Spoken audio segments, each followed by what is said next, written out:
Let's speak to Dr John Puntis, Co-Chair of Keep Our NHS Public. John, good afternoon to you, sir. Hello, Ian. I'm tempted to almost guess what your answer might be to this when I say, is there any of this a surprise to you? And I've got a funny feeling you're going to say, no, it isn't.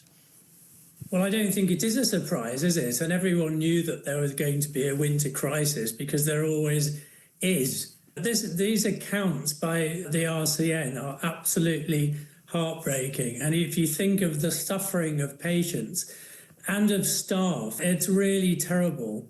And this is systemic failure in the NHS. As you've said, you've got 1 in 7 beds that are filled with people who are fit to go home, but they can't because there isn't community support and social care. That means you can't transfer sick patients to A&E, from A&E to the wards. That's been associated with 14,000 deaths each year. Yeah. You've got trolley waits, which 12 hours on a trolley, they were almost unheard of 15 years ago. Sure. They've now over 500,000, and they've gone up by a factor of 23 times just in the last 4 or 5 years. Yeah.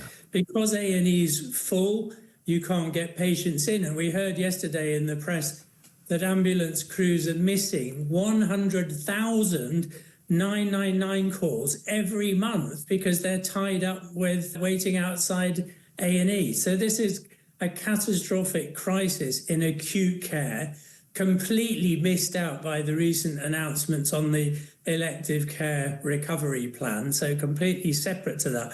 But this is really, should be absolutely the highest priority now for Wes Streeting and others in government to sort out. Is the problem, John, ultimately, whatever way we slice it, we can all have different ideological ideas about how a health service should run, and you're correct to identify that the social care component to this is almost the main problem, some would argue. But even if you sort that, a lack of clinical staff is still an overriding problem here.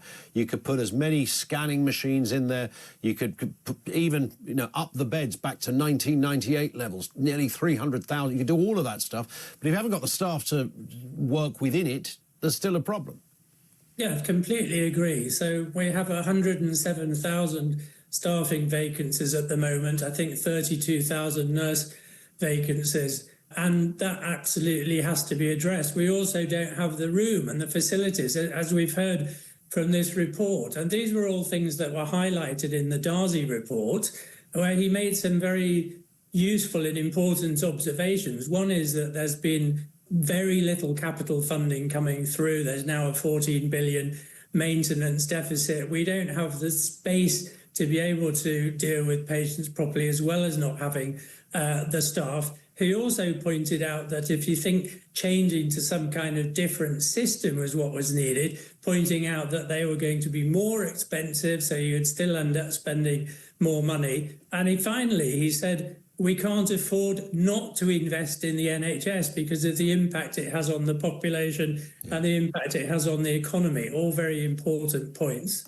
So in the first instance, then, if Wes Streeting was here now, John, what would you be telling him to do first to address this? Well, first of all, I'd have to say social care. They've organised a review of social care, which will report in 2029. Well, we know what the problems with social care are. Get on and do something about that. Increase community facilities and support, and then you'll be able to get patients out of hospital. What we need at the moment, we do need more beds. More staff is absolutely critical, so we should be looking at how we get staff to stay and not leave, as well as recruiting more staff by making the jobs attractive. This means bringing back things like nursing bursaries, of course. And these are really important things to be done urgently. And in the sense of urgency, what does urgency look like? Because we know, significant change, seismic change in the NHS is like turning an oil tanker around. It doesn't happen in months or, even a couple of years. This could be a decade or more just to even get back to a semblance of acceptability.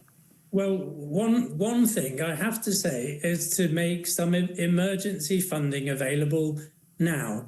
We have a situation where the integrated care boards are having to find 8 billion in efficiency savings. What are they doing? They're cutting staff, or they're not employing staff. They actually need money so that they can hire staff to help in this very busy crisis that we're in now. So I'm afraid that there is no getting away from increasing the funding. That should be done urgently. We know that one of the things that New Labour got right was to recognise, if you wanted to improve waiting lists and public satisfaction, you actually had to put extra money into the NHS, which is what they did.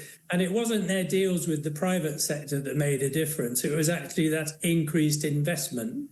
But the private sector did pick up the slack, didn't it, for certain procedures in the independent sector treatment centres, as I think they were called at the time. And that is something I would imagine that your organisation, the Keep Our NHS Public, would resist. Well, we would point out that the investment could have gone into the NHS. It didn't have to go into the independent sector. And actually, the ISTCs turned out to be relatively inefficient, and they cost more, and that was all very clearly exposed by the all-party parliamentary group that investigated them. So we don't want to go back to that situation where we're actually turning to the private sector to sort things out. OK, on that point, John, thank you for your time, sir. Dr John Puntis, co-chair of Keep Our NHS Public.